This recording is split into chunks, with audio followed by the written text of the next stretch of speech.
All right, that's good. The local hip artist, the hobo dodo, gaga goo goo goo. You good? You got this? The local hip hop artist Oboe will be here playing his flute. I know, ironic name, but it's the 70s. All right, you want to kick us off then? No.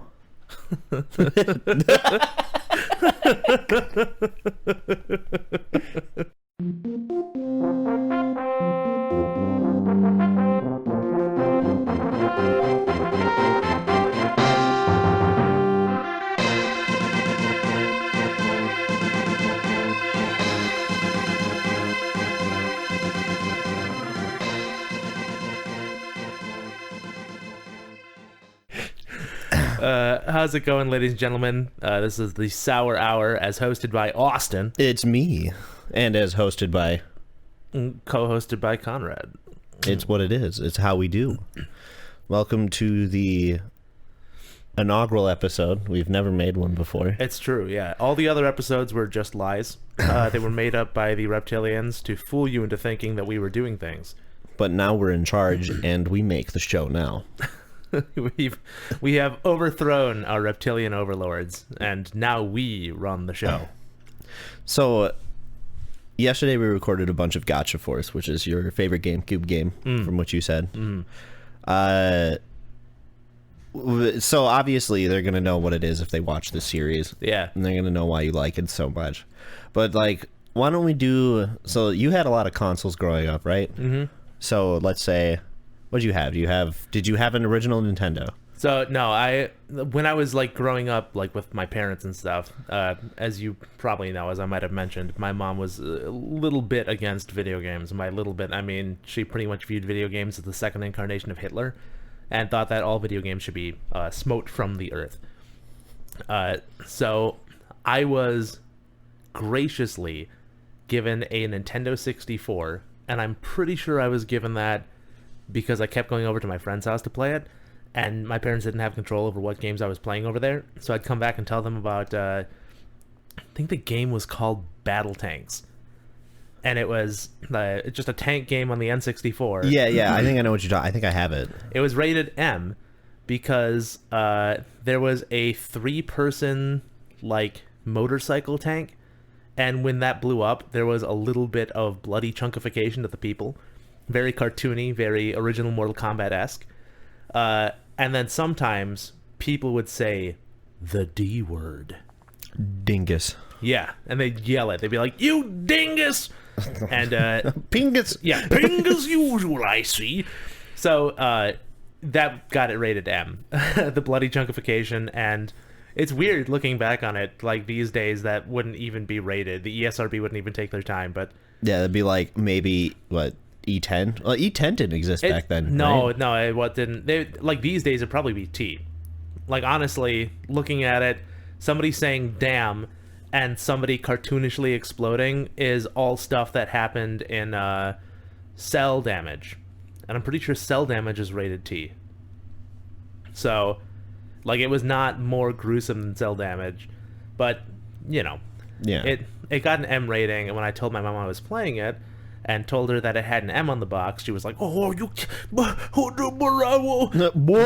yeah." So I got an N64 first, because that way they can control what level games I was playing. They were super strict on the whole age rating thing. I was barely allowed to get Super Smash Bros. Melee for the GameCube because it was rated T, and I was only 12.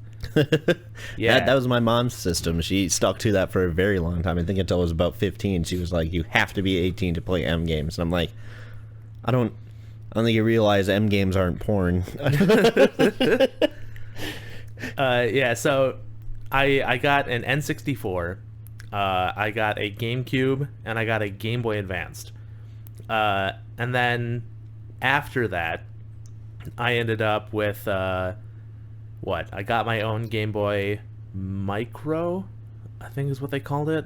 Yeah, it was the Micro. And then, yeah, from there I bought my own PlayStation 2, bought my own Xbox 360. I never had original Xbox.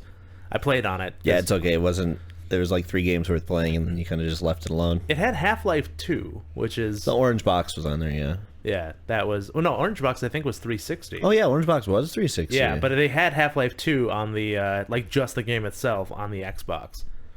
So that was the big thing I wanted to play, but obviously I have it for PC. And then after I moved out, when I moved into my my current living situation, my roommate Brock is an avid collector of things. So whenever he finds like a collection of games online, they usually come with a console. And oftentimes he already has the console, but he wants a certain game that's part of the collection. So we'll pick it up. From that, I got an NES, an SNES, and a... there was a Sega Genesis at one point, but it was... It was clearly a Sega Genesis that was well loved. Yeah. It's probably like the Sega Genesis I have. It takes a few on-offs to get it really reading anything. It might have been missing a cable. I never even turned it on. There's like a hole punched in it. It looks like it has so never mind. That's my N64. It legitimately has a hole in the side of it. Yeah, which is impressive because those things were pretty much indestructible. Yeah. It was done by my brother. We were playing something. He got mad and he used the third fork on the N64 controller and drove it through the machine, which was impressive, and I think I hit him really hard. That does sound like a fucking Joe move. Oh, Jesus. So,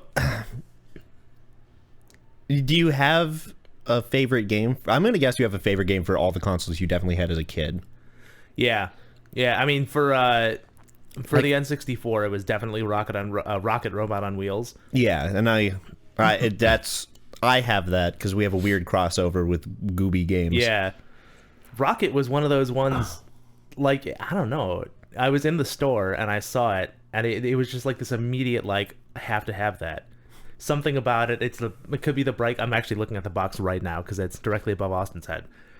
So it really could have been like the shape of the box. They've got pretty much everything going for it. Rocket's a little off center. He's got this kind of attitude look.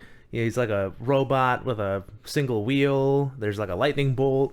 There's a couple of bees on a roller coaster in the background. It pretty much has everything I could possibly want.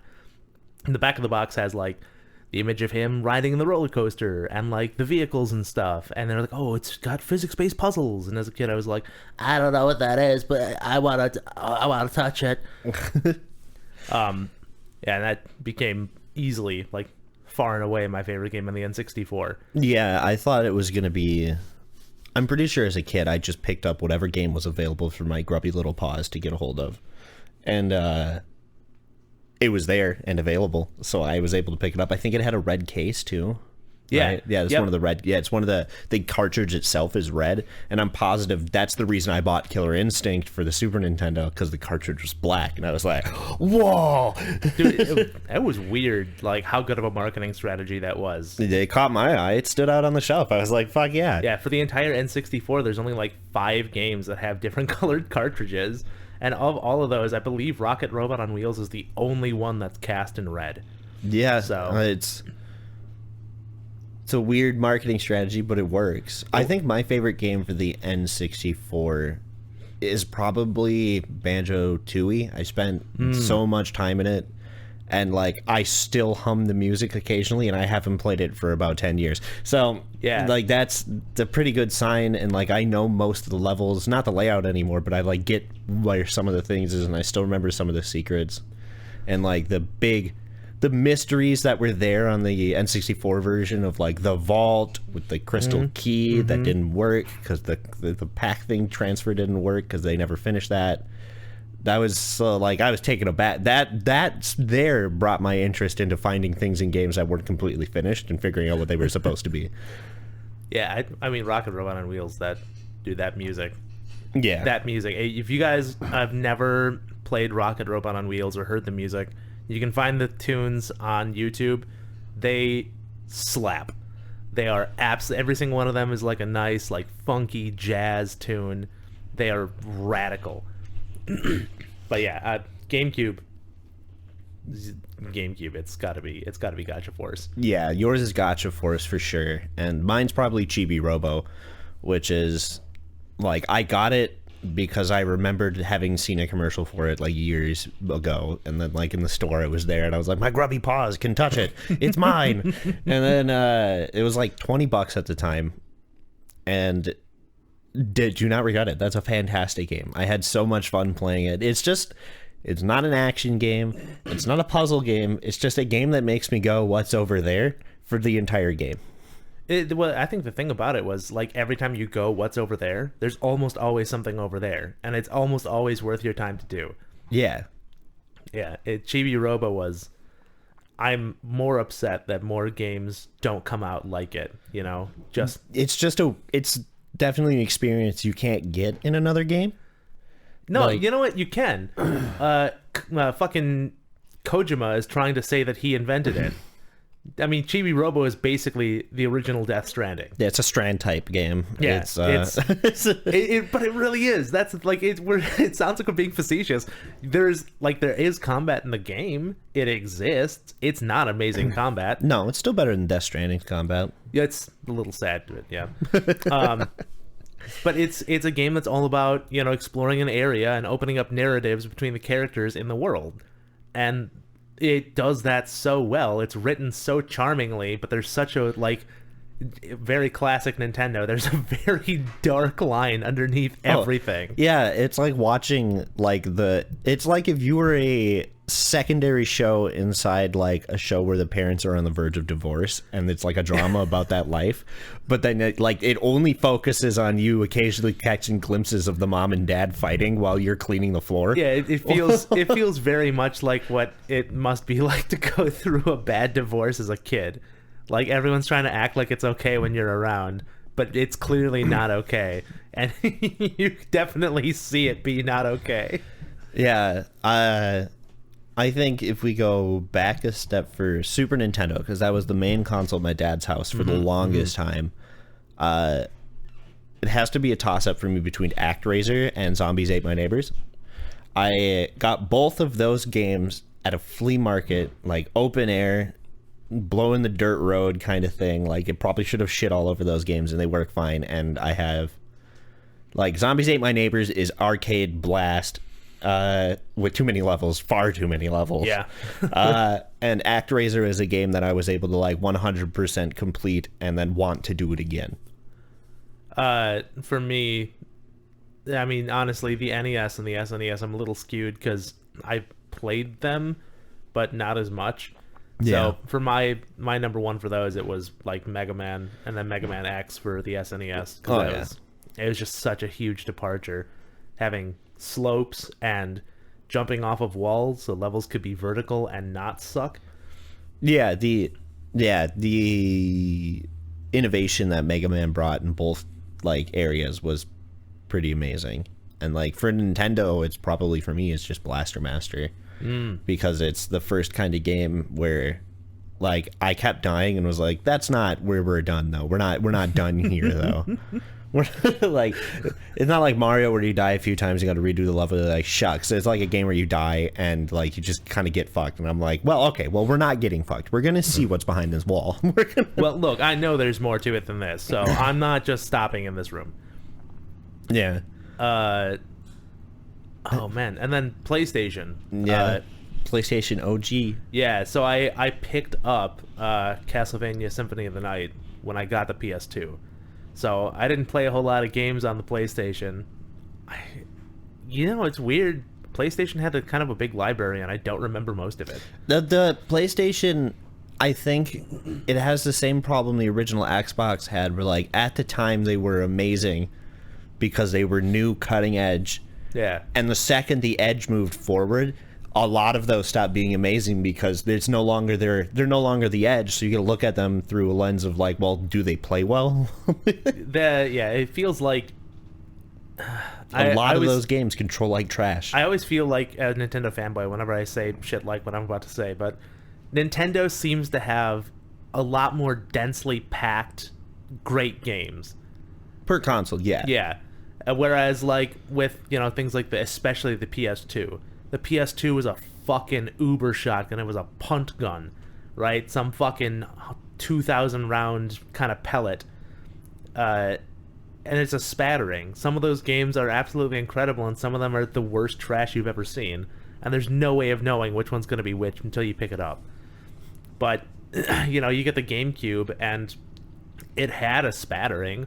But even some of its weirder games like Gotcha Force or Geist or... XGRA. Yeah, XGRA, Chibi Robo, which was another, like, Nintendo published that just, you know, I never picked up, but it's a gem. I mean, partially never picked up because the GameCube really didn't pick up at all. No, it's I think GameCube stands as one of the better consoles in history looking back, but yeah. Yeah. Oh, we're also going to be skipping over the Dreamcast because I don't think me and you had a Dreamcast until... No. I have a Dreamcast now. I still don't play it because it sucks. I played Dreamcast games, but I played them on the GameCube where they got ported to. So like Sonic Adventure and Sonic Adventure 2, both of those I played through. Yeah. But like the original PlayStation, I think... I don't really have a favorite game from the original PlayStation. I think if I had to pick one that I put the most time into, it was probably Siphon Filter 2. And that game's not good. Yeah, for me, it was Castlevania Symphony of the Night. Yeah, because I didn't get a lot of the classics, which is a shame. Like the Final Fantasy 7s and those, I didn't pick those up because the PlayStation. I got a PlayStation 1 far after I got a PlayStation 2. Yeah. So it didn't happen. Then I ended up with 3 PlayStation 1s at one point. Like within like 2 months, I had 3 of them, and I was like, "What happened?" Oh yeah, that was the other one. PlayStation 1 also had the Mega Man Legends series. Oh yeah, and you really liked those, didn't you? I do. I loved them. I would like they don't beat out Castlevania Symphony of the Night because Symphony of the Night. I've seen a bit of the Legends gameplay. I don't think it does either. It's very unique. Legends 2 properly implemented the thumbstick, so it's much better to play through than Legends 1. Legends 1 the DualShock finally hit. Yeah, Legends 1 was pre-DualShock, so it's tank controls on the D-pad, and you turn with L1 and R1, which once you get used to it, that's not terrible, but to lock on, you hold both L1 and R1 at the same time, and then strafe goes over to the D-pad. So like moving forward and backwards while strafing becomes painful because the PS1 had one of the worst D-pads I've ever played with. Sponge cake D-pad. Yeah, awful game. And if you had a DualShock, this is one of those things you can really tell if a game is designed with analog in mind or not.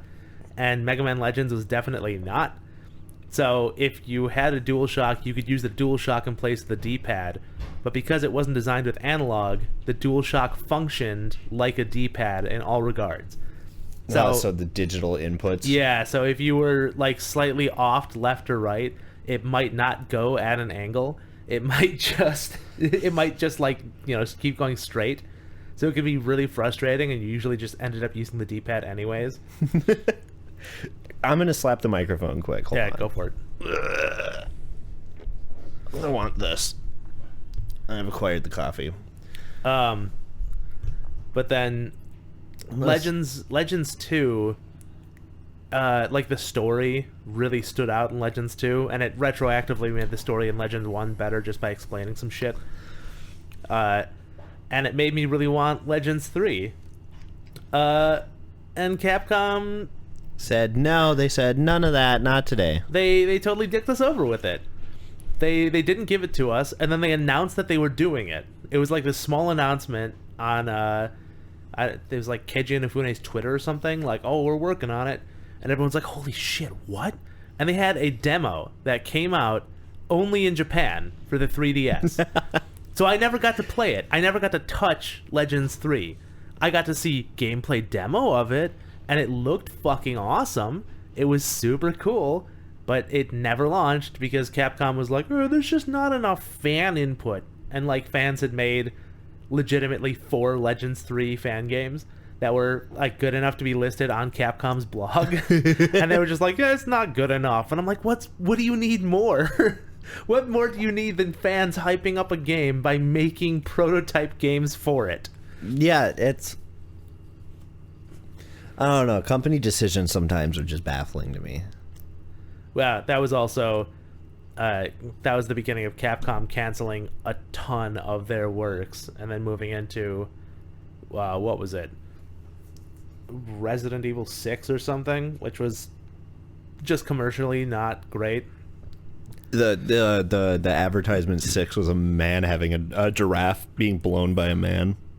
Yeah, it was not. I do recommend looking at the number 6. It is impressive. Well, once you see the images of like the people superimposed over it, you're like, well, that's what it is. It's not. It was in GameStop. GameStop was where, because I was picking up Resident Evil 6, me and Brian were. We were gonna play through all of it. We still haven't completed it yet because it's just so bad. But yeah, we were in GameStop and I was like, oh, I'll have Resident Evil 6, please. And the guy's like, oh, yeah, that's pretty funny about the logo. And I was like, what about the logo? He's like, you know, how it looks like a giraffe getting a blowjob. And I was like, what? And then I looked it up. He was like, no, don't, because like you realized he had fucked up. And I was like, he's like, no, don't look it up. I'm like, I have to look it up now. I have to look it up. And I looked it up and there it was. There she be. I was just like, the giraffe with the D. There she be. Oh no. Oh no. I know. How'd this get through all of PR? Because that was like instant. Like the instant I saw the 6, I'm like, is that a giraffe being blown by a man? Because they would flash the 6 before the Resident Evil.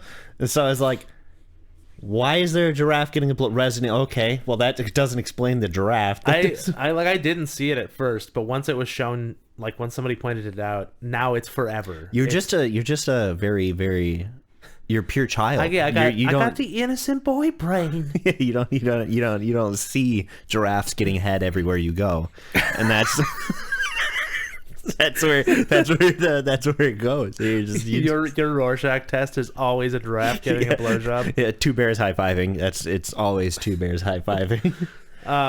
So PlayStation 2, did you have a favorite game, or is it just like there's too many games and it's kind of whitewashed? PlayStation 2 is difficult. There were a lot of games on PS2. I really liked Snake Eater. Yeah, I know you're a big fan of the Metal Gear. Yeah, I think Snake Eater kind of stood out just because it was like so woof. Yeah, it's different. It's not like any of the other games. It's not that other girl. But I mean, PlayStation 2 also had like Sly Cooper. I was a really big fan of the Sly Cooper series. So I dodged every PlayStation 2 mascot, like every single one of them. I somehow dodged by never getting those games. So like my PS2 collection is nothing but weirder titles. There's not a single furry mascot in the bunch. It's not because I didn't want them. They just my paws they were always on the top shelf, and my child paws couldn't reach them, so we had to go for bottom shelf. Yeah, it's fair. I think Kenji would probably be one of the games that I really liked playing. God, I feel like there was another one that I had. Kenji 2, by the way, is the giant crab meme. Yeah. So the first game, good. Second game, yeah. Well, the giant enemy crab thing, that became a meme because the guy was like, it's going to be... what did he say? Very historically accurate. 100% historically accurate to the history of native Japan. And then literally 5 minutes later, and here we are fighting a giant enemy crab, and we have to attack its weak points. While simultaneously dodging its attacks. No, attack its weak points for massive damage. That's what that one was. Yeah, they just hit 3 memes right in a row. And then Reggie Fils-Aimé came out and said, my body is ready, and... all of that got swept under the rug, and we just ignored it. Yeah, and I mean, he wasn't wrong. Reggie definitely handed out the Game Boy Micro, which, as I said, I bought. You know, the PlayStation 2 for you, Snake Eater probably? Yeah, because you can't think of the other one? Probably Snake Eater. There might be others, but Snake Eater's the one that, like, it's the only one whose theme song gets stuck in my head sometimes. So. That's fair. And you didn't have original Xbox, right? No. But if I had to choose for original Xbox, I would say either Half-Life 2 or Battlefront. Yeah. Battlefront was really good on the PS2, not knocking PS2 Battlefront, but the Xbox, I think everyone can agree the Xbox just has a better controller for shooters. It does. It still does, in my opinion. Yeah. I played a Killzone game back when the PS4 first came out, and like I had a fun time, but my hands started hurting. Yeah, it's not it's not an amazing game. Or not an I amazing will system say for it. the original Xbox first run of controllers were awful, terrible behemoths. Like, they were unholdable by anybody but Andre the Giant. See, the thing is, I've got Andre the Giant hands, so the fact that Xbox made the fat controller was perfect for me because it was like the exact size I wanted from it. All of my other friends were like, "We need the Mad Catz ones. We need the ones that are half the size." And I was like, "Give me the fatty." I had a... It wasn't a Mad Catz. It was an off-brand mini controller. So it was about the size of a GameCube controller, maybe a bit smaller. And the joysticks on that controller, I have never held anything with better joysticks. It is absolutely insane how much I loved that. And it had like the rubber grips on the side, 3 different turbo settings you could program on the fly. I wonder, why did Xbox have the regular controller and the fat controller? What was the purpose of the fat controller, I wonder? The fat controller, I believe, was the launch controller, and they made the regular one because it was abysmally too large and children couldn't play it. I think the idea was they wanted to market it to adults, and then, of course, kids wanted to play Halo, and they couldn't get their tiny hands around it. I just, like, I can't see... Because obviously, as a big boy with big boy hands... the giant controller wasn't a huge downside to me. Yeah. But even, like, from a visual standpoint, that fucking manta ray controller just... It doesn't look good. Well, this was also... we got to remember, this is Microsoft's first, like, big kid in the ring. And I think they wanted to make the Xbox big. Like, I don't think it needed to be that big. And they made it heavy.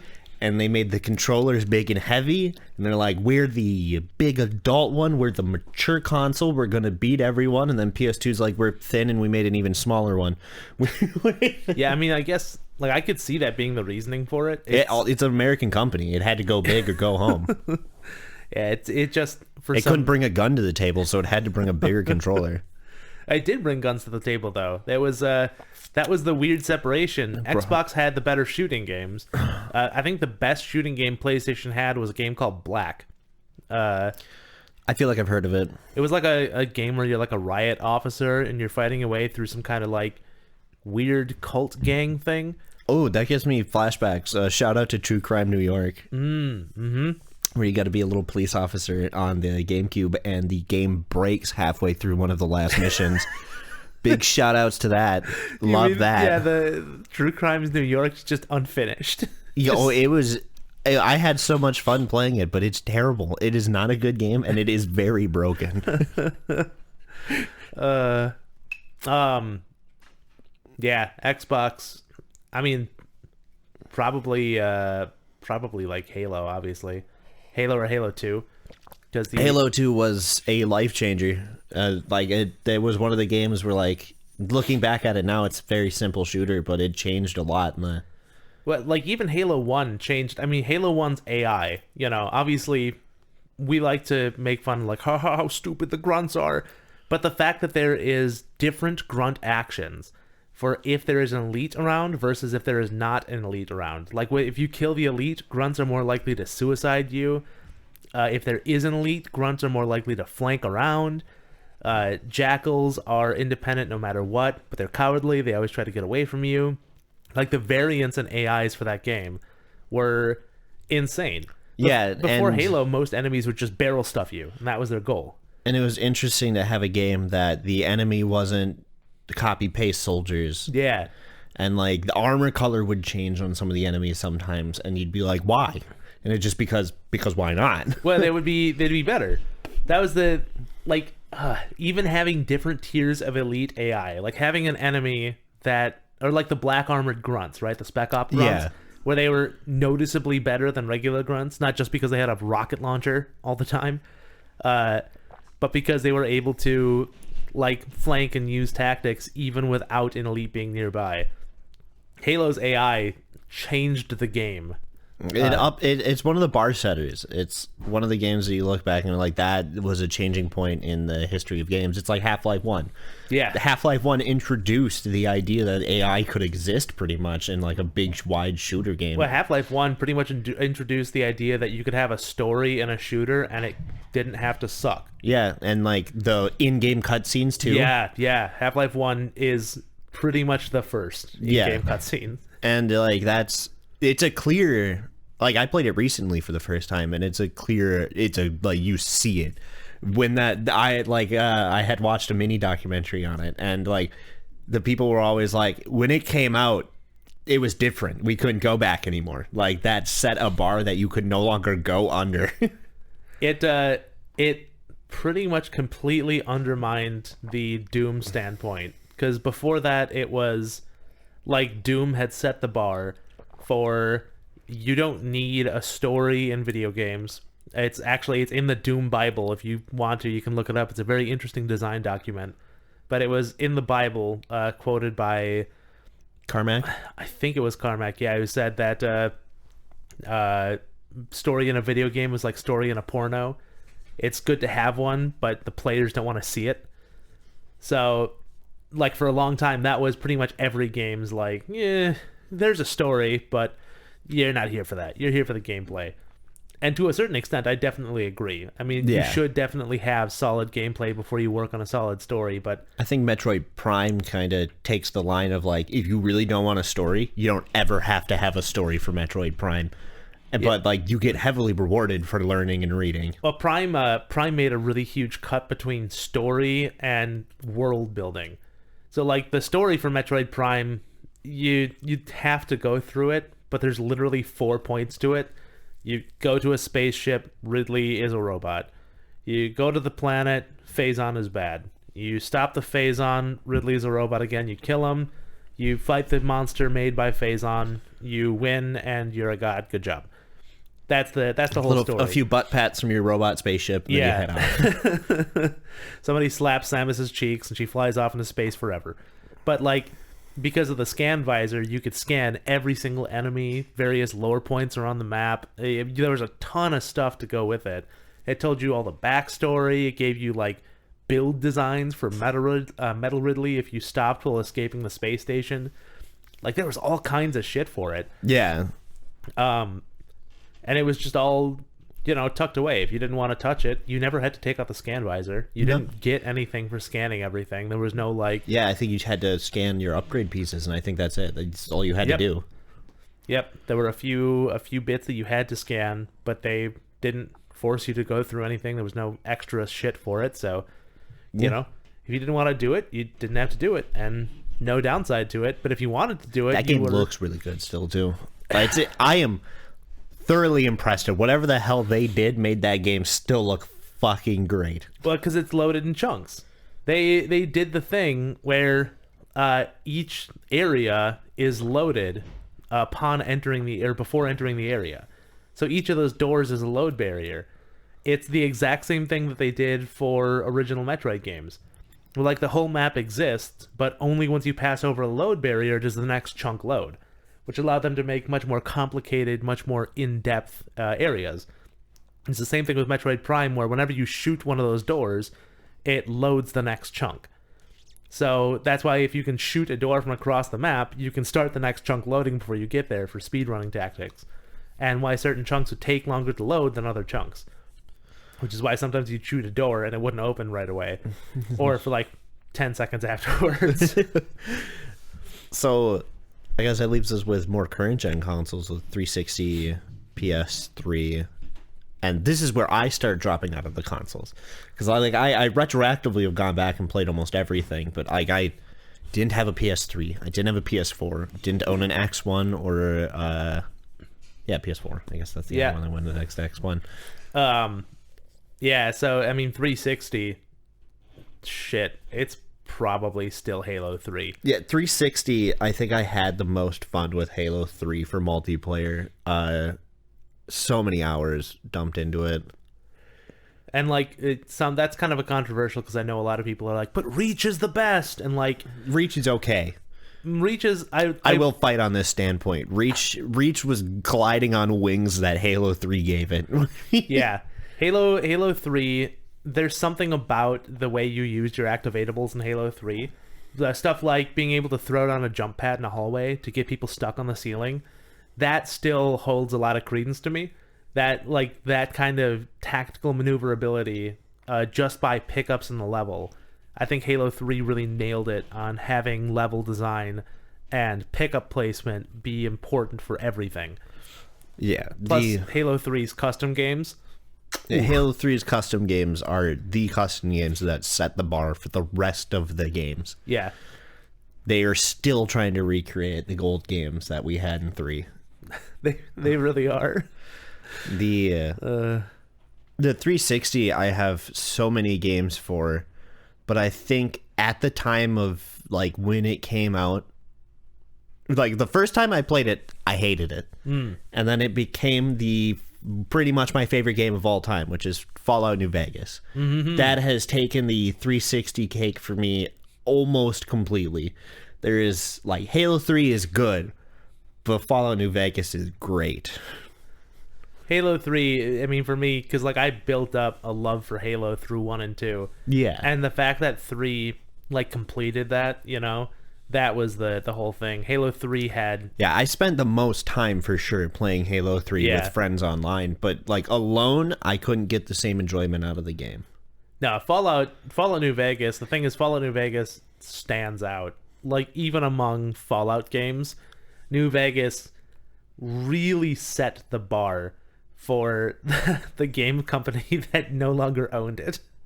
Yeah, the Fallout New Vegas has the humor, it has dark parts. It's one of those things where they got the balance of it's a dark universe and people are doing dark stuff, but like everybody in there just really couldn't give a flying shit. Like, you're two serious characters, like, why are you riding a horse backwards in a soap room? And you're like, it's an RPG, I can do that. And they're like, well, I'll be here when you're done doing whatever you're doing. When you're done nuking the same casino 12 times in a row to try and kill everybody with one MIRV, I will be here ready to talk to you. Yeah, I'll be here, you know, when you want to do something plot-wise. And we're like, we'll be back, don't worry. The plot will be done. Plus, New Vegas had...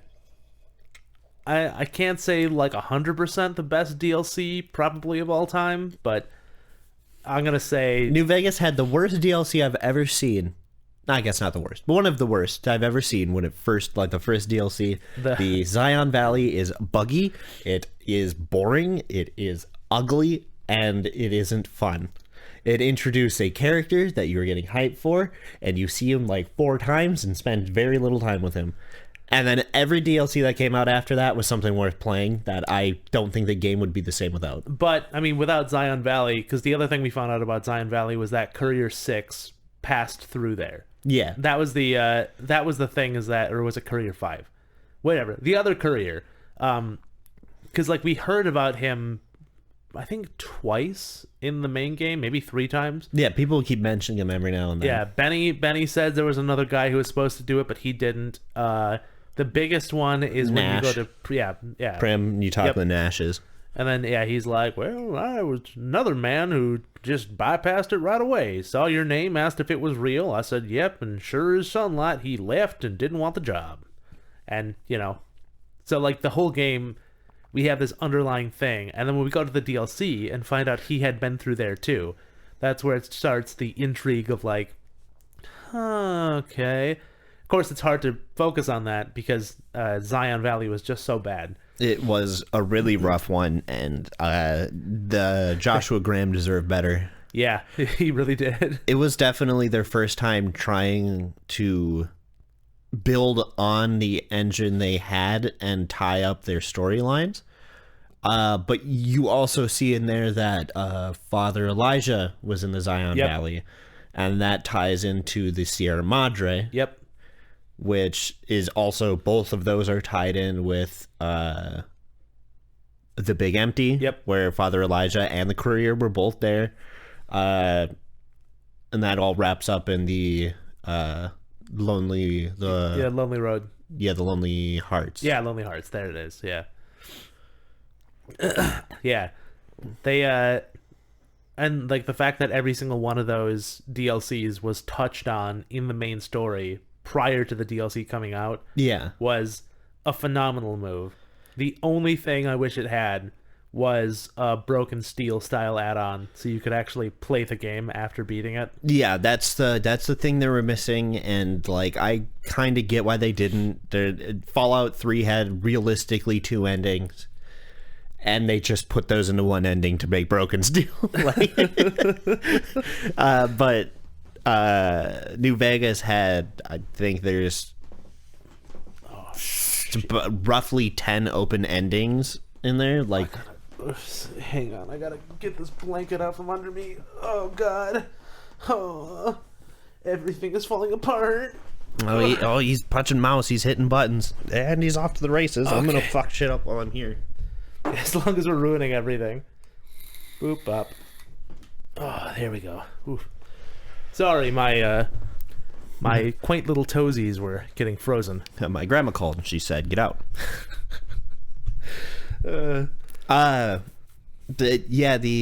There's like 10 open endings to it, and it like you couldn't really just be like, all right, so they all actually were one ending, because that would be super non-rewarding. Yeah, but I mean, I don't know. I feel like they still could have. They definitely got rushed near the end, though. Like, you could tell Caesar's Legion side never got fully complete, and yeah. So, like, given more time, I think they could have made something super, like, mind-bogglingly good. So they made something that I think is still one of the best. Yeah, I mean, they wouldn't even be able to come close until we got Outer Worlds later. Yeah, and like Outer Worlds, I have my own gripes with. I think the combat in it's one of the least rewarding things I've ever done. It's Outer Worlds feels a little unbalanced. Walking into a room with a heavy weapon definitely just feels like the way to win. Yeah, you can walk into any room with a heavy Gatling gun and just mow down everybody until they're dead, and that works pretty much everything except for the dig gorillas.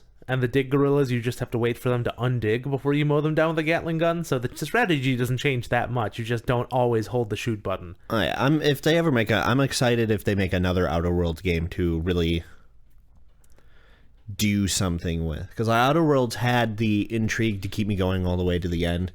But it's one of the other games where, like, I got it on the Xbox Pass for Windows because it wasn't available on Steam. Yeah. Because, but that besides, I'm not going to hold that, whatever. But I, like, after playing it on the Xbox Pass, so like $10 that month, I have not repurchased it. I played through it 1.5 times, and I was like, I think I'm good. Yeah, I mean, it didn't really feel like there was a lot of extra stuff to do.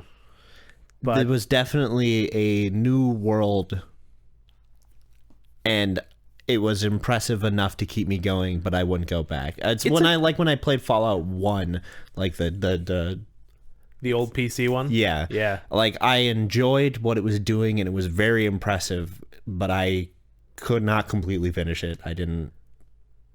I think one of the things is Outer Worlds really could use some DLC, something to, spruce it up a little bit. Yeah. It could use some DLC. The item usage, like the consumables, were almost pointless. I never looked at that menu for almost the entire game.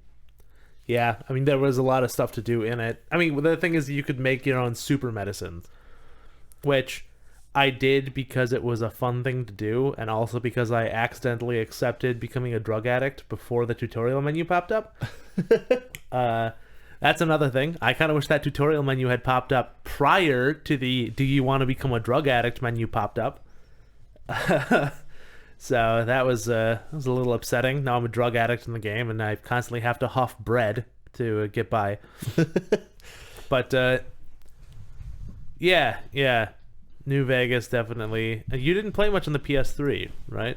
I didn't own the PS3. I think I've played one game on the PS3 for an hour back when my cousin lived at my dad's house for a bit.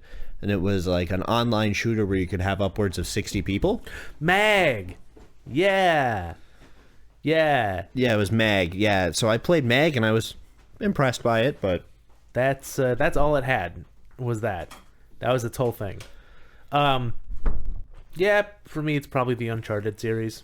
It's a nice blending of action gameplay and like story. Oh yeah, I think the PS3 did not win the bout against the 360, but it had some pretty standout titles. I wish I could have played Catherine. I know I can buy the new Catherine, but On like, Switch, yeah. yeah, you can buy the new Catherine with more stuff on Switch. Yeah, But like, Catherine, and now my tastes in games have changed a bit, and I don't know if I want to put all that time into a puzzle game. I think we just danced around the Wii. I think there's a reason I danced around the Wii. Yeah? Because if I had to pick a favorite game for the Wii, it's probably WarioWare Smooth Moves, which is a collection of mini games. Because we can't pick Wii Sports or Wii Sports Resort. That's cheating. Is it? I think that's cheating. Are we sure it's cheating? Like, no one else is gonna make a game as good as it. So like, I think that's cheating. Also, is that weird to you that like one of the most perfect games ever made, like apart from Tetris, a game that literally everybody can play and find at least one thing they love doing, was a launch title for the console? I'm less surprised by the fact that they nailed it right away, because I'm positive these were the things they were testing to make sure the game worked, and they just put things like, oh yeah, the scooping motion works. Oh hey, that's like bowling. I'm more impressed that the Switch launched with one of the worst tech demos I think we've had, where it was fun for 10 minutes and then it was done. Which one was that? The 1-2 Switch. The fully charged $60 separate game, which it showed off features like the HD Rumble, the Quick Draw. Yeah, very forgettable, very forgettable. Gotcha. Yeah, that's why I wouldn't have known, because I definitely bought the Switch significantly after it had launched. Yeah, it was the Wii Sports thing, where if it came with it, that would be a perfectly fine game. But they wanted $60 on top of it, and it's not even close. It's like a $20 tech demo at best. Well, I mean, yeah, plus Wii Sports became Wii Resort, which was everything from Wii Sports, plus sword fighting. Plus more. Yeah. And that's when the Wii Motion Plush came out, so Yep. you actually got point per point. Yep, it was pretty primo. The Wii launched when it needed to create mainstream success, but I think if it was made later, it would be a almost very impressive console. Yeah, I think the big thing about the Wii was getting motion control out there. I think it's pretty safe to say, if the Wii hadn't come out, and especially when it did, we wouldn't have VR today. Yeah, VR would not be the same. It would have been delayed by a bit. And like, I know people are going to be like, no, because people were working on this. And like, yeah, that's true, but the first VR headset actually used the accelerometer from the Wii Motion Plus to detect where your head was looking, and then the VR hand pieces, like the grippy controllers, that were spoiled a long ass time ago. Like, realistically, after the first Oculus came out as a thing you could buy, they already had said they're working on hand pieces. Those hand pieces, if you look back, you literally see people with a Wiimote strapped to the back of their hand that they had rigged up to work for the controller, because that's what they were using. Yeah, that's like, the Wiimote technology was solid. It's one of those things where it had to hit the mainstream to be put into a niche market. And that niche market, I'm positive, will one day become mainstream. It's already moving towards it. I think it's not going to be the future of gaming like everyone thought. I think it's going to be one of those where, like, oh, I play in VR, I play on normal screen. I think, because I think there's a big enough difference where, like, there's going to be games that people want it for, but it's not going to be every console is going to be VR in the future. I don't think every console is going to be VR, but I think for PC, it's definitely going to be, if not like 100% the future, it's definitely going to have a very strong market. Yeah, very large. It's going to have a market share, I think, similar with normal games. Stuff like Boneworks and Half-Life Alyx. Alyx, I think, is the first game that I'm thoroughly impressed by. Those, have you done anything with Boneworks? I haven't played them, but I've seen them like toyed around with a bit. Boneworks is, it did all the things that Alyx was going to do. It's just Alyx actually had time to improve on what Boneworks did. But Boneworks was like the first time I played a VR thing where I was like, all right, yeah, this could be the future. This could be, like, Blade and Sorcery is great. If you have a VR headset, check it out. You probably already have. It's a very cathartic hack and slash kind of game. But Boneworks was the first one where when something jumped at my face, I actually freaked out. because it's just so immersive with like having, you know, your body react to the world around you. Yeah.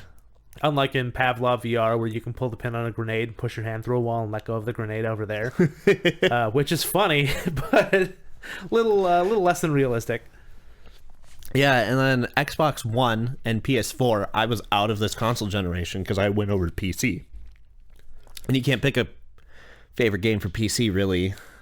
I mean, you can. It's got such a long stretch of games. Yeah, you can pick a favorite PC game, but it's more like the most time I have in a game is in order League of Legends, then Fallout 4. And I don't even like Fallout 4, but it's got 550 hours into it. No, I don't think that would be the way to do it. I feel like the favorite game for most consoles is like your favorite food, right? It's not the food that you want the most right now. It's the food that whenever somebody offers it to you, you will never say no to it. It's the food you're willing to talk about. Yeah, it's your comfort food, you know? Yeah. It's the thing where if you went back to it, you would feel the same level of yes that you felt before. Yeah, it's as good the 300th time as it was the first time. Yeah. And that to me is like, that's the... And you can have more than one, you know, obviously favorite usually implies there's only one, but you can have multiple favorite things.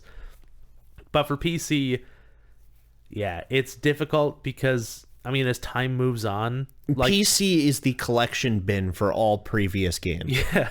It will now and will in the future have everything you could want on it because that's where it is easiest to store the data for them. It is the birthplace of all games. Yeah. Everything starts on the PC.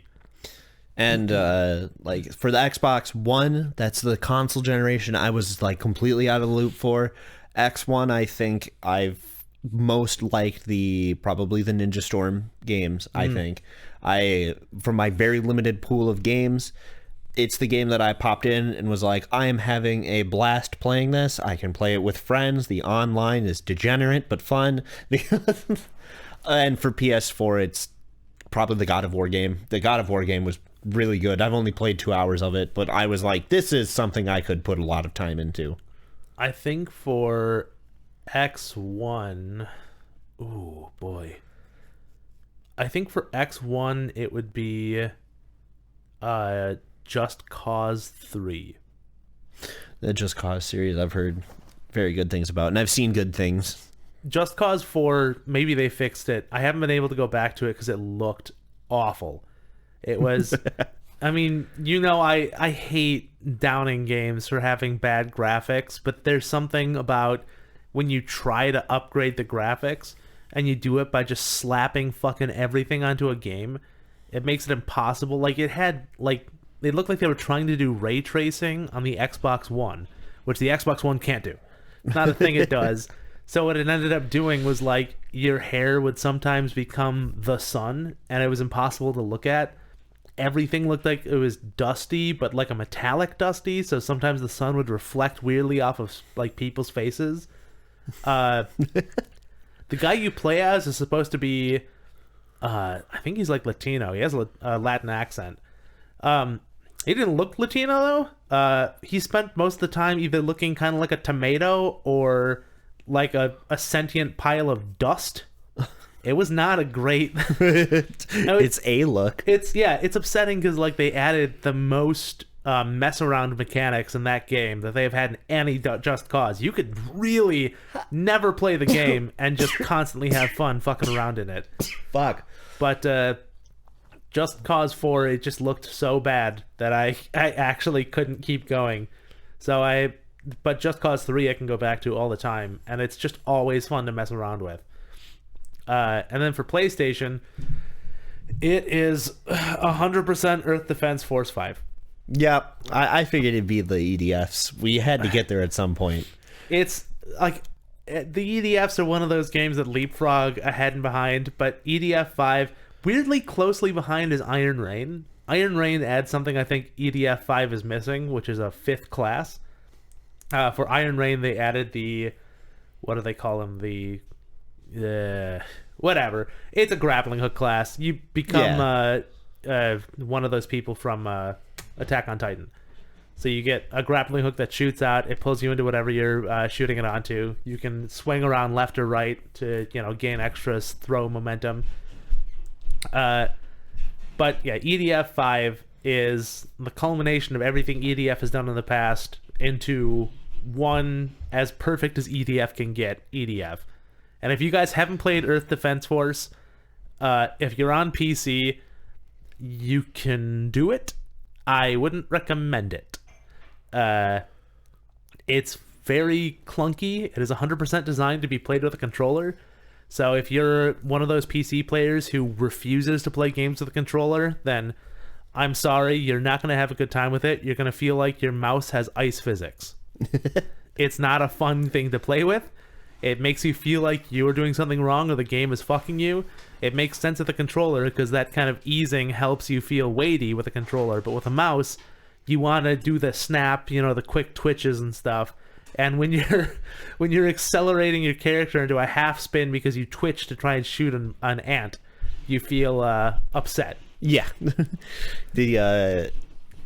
Some games, they just don't get the mouse movements. It's not made for that. It's clearly not made for that. Also, the whole game is clearly not made for PC. With the lighting engine and stuff, it's 100% made for the PlayStation. It plays fairly well with PlayStation, but on PC, sometimes you launch 50 missiles and then your frame rate drops down to 2 and you don't know why. It's because the game is having a hard time on your PC. It wasn't made for this kind of thing. I think I guess Switch is the only one that you could count as the current gen of consoles, couldn't you? For Nintendo? Because Switch isn't part of the X1 and PS4 generation. They're just like a very large leapfrog into the next gen. They've kind of got their own little niche. Well, so the Switch would technically be against the Xbox One and PS4. The Wii U would actually be this latest console generation. By the way, the Wii U's best game was probably Breath of the Wild, which has then been beaten by Breath of the Wild on the Switch. So if you're going to play one of them, play the Switch version. That's what it was built for. I think Wii U's best game would be Wonderful 101 for me, which is a game that worked really well with the dual screen thing. It played nicely with it. I don't 100% know that I would... I know it's coming out for the Switch. I don't know if it's going to be very good on the Switch. You got to see how they I know how they're doing the implementation. They're doing it with screen and screen. And I'm just not sure how well screen and screen is going to work.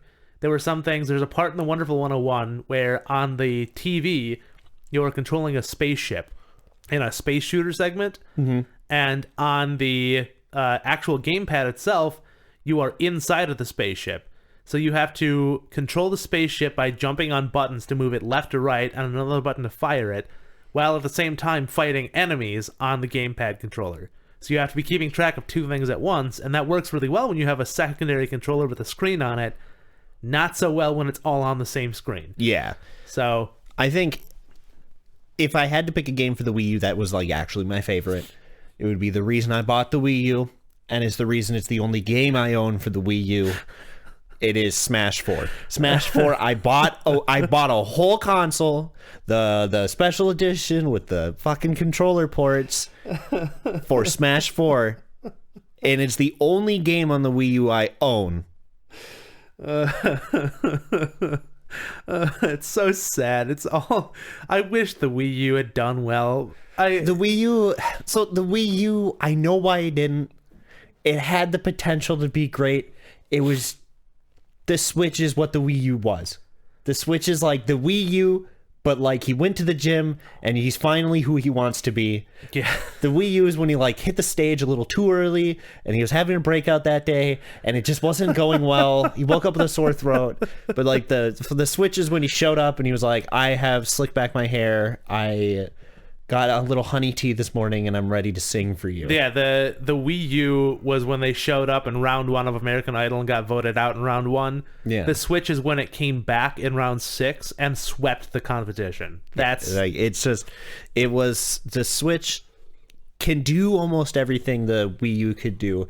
The Wii U had the screen the dual screen thing going for it, which was never fully utilized in very many games. Yeah. And it made it a pain in the ass to develop for, so people just didn't want to do it. I think the Switch is Nintendo realizing what Nintendo realized with the GameCube and the Wii, which was Nintendo will never be able to go up against the mainstream consoles. yeah. It will never be as good as the Xbox One X. It will never beat the PS4 Pro. It's not going to be able to beat the next generation Xbox or PlayStation, and god damned if it will ever be able to go toe-to-toe with even a low-end PC. Yeah, it's... Ever since the GameCube, they've never been the guys with the best, the biggest. They're the guys who have a niche, and that niche is to make games that are very memorable. And that, I think the Switch is finally getting back in that. We're like, we're not the biggest and the fastest and the best, but we've got games that you really need and want to play. Yeah, Wii U was definitely trying to be a more powerful console. They were showing it off like it was a more powerful console, but at the end of the day, the Wii U didn't. Also, sorry about the dog barking in the background. I don't know how well it'll pick up. I can try and see if I can bleed that out. I'm hearing it on the headset, but yeah, it might be. Yeah, I assume people will pick it up, and if you hear it, I'm sorry. The dog's a pansy, and his mom was outside. Yeah, mom probably went outside and left the dog inside. Now he's gonna die.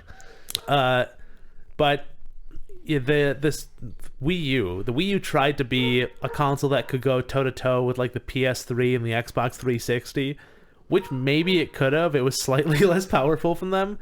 But it came out like right at the end of their lifespan, right at the beginning of the X1 and the PS4. And every console that generation had the problem of launching with fuck all to do with the console. And like all of them launched with no fucking games, and they sat like that for a long time. Yeah, they definitely hit the market. They far jumped too the early. fucking gun. And the Switch launched with Breath, and Breath is one of the games that like I've played recently where it's not the first kind of its kind, and it's not the first, and it's not going to be the last, but it is one of the best examples of an open world game where they just said go. Yeah. Breath of the Wild absolutely gave you all the tools, and they literally give you all the tools right off the bat. Yeah, they gave you play toys. Like, they didn't give you the weapons, they gave you toys. By the time they give you, or by the time you get off the plateau, which is arguably the training area, by the time you get off the Great Plateau, they have given you all of the abilities except for the camera, the one ability that doesn't matter. And like with that, they were like, that's it. There you go. There it is. You want magnesis? You got magnesis. You want time stop? You got time stop. It's all here, baby. Yeah, play with the game. Like it's the Half-Life thing where like the tools that were fun to play with, they're like, we should give them the gravity gun. This is really fun. And like in that little, calling back to that tiny Half-Life documentary, they were like the guys who were working on like, I think it was Carmack. He was like, when they came out with the game, they gave you the gravity gun, which we had stuff like that for like Unreal Tournament and stuff. Like we had cool stuff like that, but we're like, we can't give them this. That's too powerful. That's a dev tool. And the guys in Half-Life are like, fucking dude, give him the dev tool. Give him the dev tool. Yeah, I mean the gravity gun is just a smart move. Yeah, it's a fun toy to play with. Games are pretty much toys. Are toys and art. It's art you get to interact with, and it should be something you get to play with. Yeah, realistically, that's all toys are too. Like somebody did sculpt that. They definitely made it. And you can, the cow says moo, and the games are fun to play with. That's how you make things that are fun.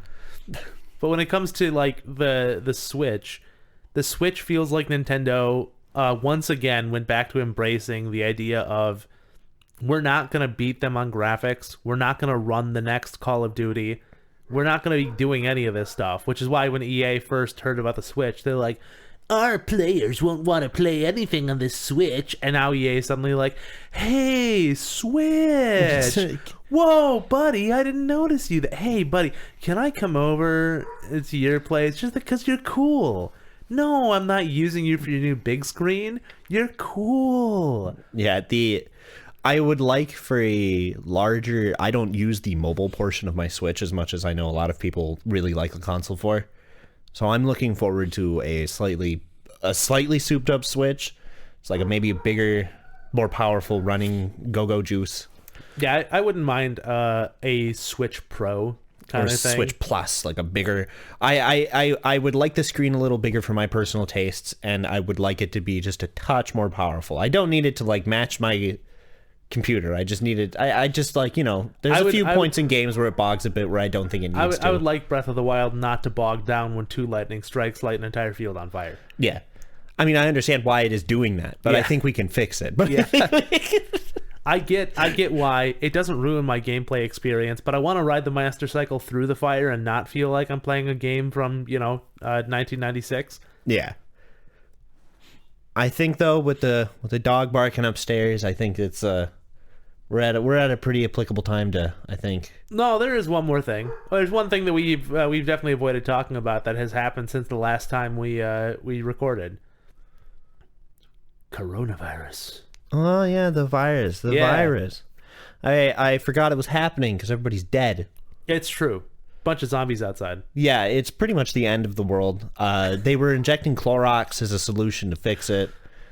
It turns out when Clorox mixes with the virus inside of a body, instead of breaking down the outer wall, it breaks down the outer wall of all cells, creating a sort of gelatin-like substance that would refreeze in the air. Yeah, and then once you apply direct UV light, maybe under the skin, somehow you can like inject the light.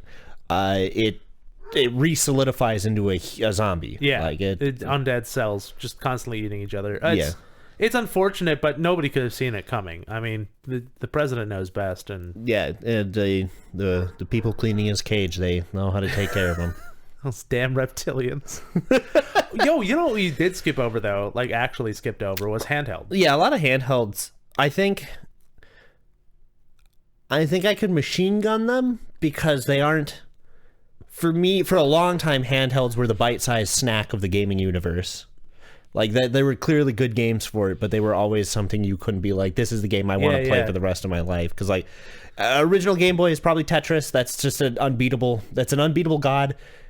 It really is. Yeah, like, it's hard. There's an entire documentary on YouTube. You can watch it. It's, like, actually 2-hour-long documentary on Tetris.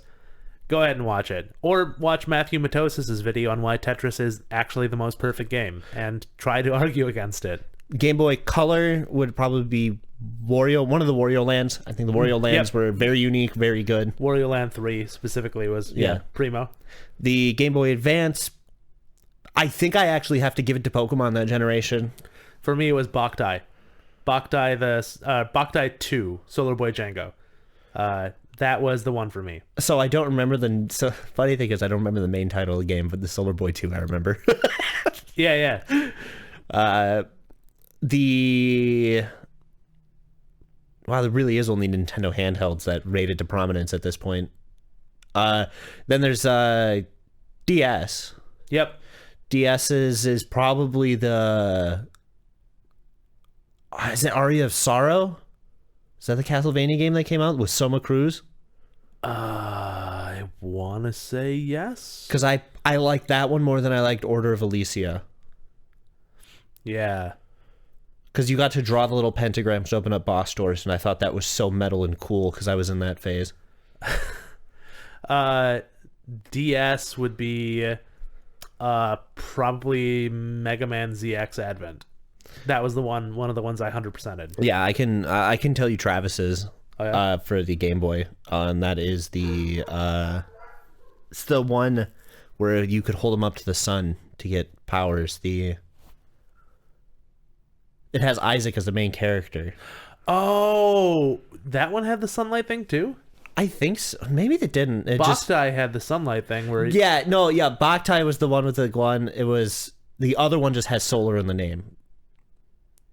Yeah, I know what you're talking about, but I can't remember.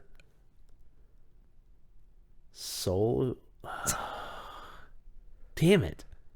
Yeah, anyways, it's the one with Isaac. You have Jins, you can use your little hand powers. Then DS goes into 3DS. I guess PSP and stuff came around, but I never had PlayStation Portable. They're too expensive. Yeah, PSP was Monster Hunter Portable 2. Yeah. Or Monster Hunter Freedom 2. That one was PSP. I never had a PS Vita. No. I did play Gravity Rush on the PS4, so I guess I'll just say that was my favorite PS Vita game. I mean, if it's the only one you've played, it has to be the favorite. Yeah. Out of a pool, it is both the best and the worst. It's the only one in the pool. Gravity Rush is legitimately very, very fun. Oh, shit! Sorry, PS2. Shadow of the Colossus. Shadow of the Colossus for That's PS2. the one. Yep. Yeah, because that was I always forget whenever I talk about video games being art. That is always the game I go back to and point out and be like, this is it. This is like the beginning of video games are art. You could go back to Ico if people had ever played that, but Ico didn't take off big in the States. Shadow of the Colossus did. Yeah. 3DS. I'm going to have to go with the Fire Emblem game for the 3DS. Oh, yeah. Like the first time they went to the new formula. Yeah, with Fire Emblem Awakening? I think so, yeah. The one with Lord Cromulon. I think that the first intro to that was something that, like, that was the first game that I played on the 3DS. I'm like, this is a game that could not exist on another console. That was a very primo Fire Emblem. Yeah. Yeah. Potent goodness. Game Boy Advance, actually, the secondary run-up would probably be Advance Wars. Days of Ruin. Ooh, good choice. Good choice. Yeah. Advance Wars Days of Ruin, and that was a game that, like, changed. That was the Fire Emblem before Fire Emblem for me. My run-up would be Mega Man 04. Because it was the end of the game series, and its ending was harsh. Oof. He dies. Yeah, Spoiler alert. that's rough. Zero fucking dies at the end. That's an end to a series for sure. It is, and that's why people were really upset with it. They were like, we want to make another one. And Innie Creates, the people who made it, were like, no, we're done with this. Yeah, it's over. The story's over. They only wanted to do 3 games, and Capcom was like, make a 4th, and they're like, we can do it, I guess. And they made a 4th, and just to make sure they could never be said to make a 5th, they fucking kill Zero at the end of it. I think that's all the handhelds up to this point, right? Yeah, that's. There's I mean, technically the Switch, but Switch is a weird in between. Switch has no master. I would call Switch a console before I call it a mobile platform. I think is how I would put it. It is a mobile platform, and I think for some people it is their mobile device, but I would call it a console before I call it a mobile device. I definitely play it on TV more than I play it in handheld mode. Yeah, and like my phone doesn't have any games that I would call. I'm not a mobile gamer. No. I think when League of Legends comes out for the phone, I think that's probably one of the best games we'll have for a while because it's made for it. Like they're making it ground up for it, and I think that'll be a game that's going to be like just in the space, hard to beat for free. I think Teamfight Tactics has already got a battle chess is always a good option for a phone. Yeah, I feel like Teamfight Tactics is because I don't really it's good for it's good for pokey games like card games or strategy games. Yeah. I think if League of Legends Mobile works correctly, it'll be the first kind of active game that you could play and it doesn't suck eggs. But there have been a lot of other MOBAs that have tried to be on like handhelds, and it's something they're almost there, but I used to play Mobile Legends when I worked at Holiday because it was super boring. And it was almost there. Like there was something missing. I couldn't put my finger on it because I had a phone that could run it without lag. That was never the problem. I just feel like controlling something that needs that kind of pinpoint control with a touchscreen is just not as good. Yeah, and carrying around a tiny controller is not. We're not there yet. It literally would make people like if I saw you with a tiny controller, I'd have to push your books out of your hand and call you a nerd. It's like a physical reaction the body just has. Yeah, that's fair. Like the zombies, which, Edgar stopped barking, so that they might have gotten inside. We should probably. Yeah, I'm gonna go clean up the dog mess, and I'm gonna have to go. All right. We'll see if the zombies take us. If they don't, we'll see you on the next episode of Sour Hour. Bye. Sour Hour. I really fucked that up.